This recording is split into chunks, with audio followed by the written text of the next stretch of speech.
Section 21 introduces a streamlined approach to PAYE taxation for internationally mobile employees starting 6th April 2025.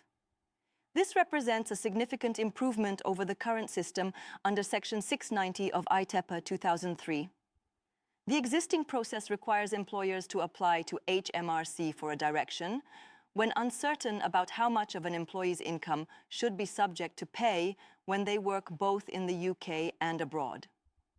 This creates unnecessary delays as employers must wait for HMRC approval before adjusting withholding.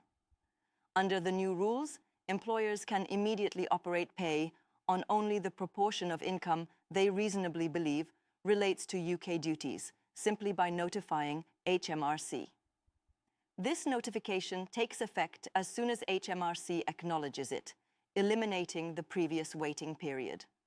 The legislation defines internationally mobile employees as those who work both inside and outside the UK during a tax year and are either non-UK resident for that tax year or in a split year for tax purposes. For these employees, employers can specify the proportion of payment they believe should not be subject to UK tax. HMRC maintains oversight through the power to issue directions where they disagree with the employer's specified proportion. These directions take immediate effect and can be varied with 30 days' notice. The legislation includes transitional provisions for employees who were internationally mobile before 2025-26, allowing employers to make best estimates of pay income.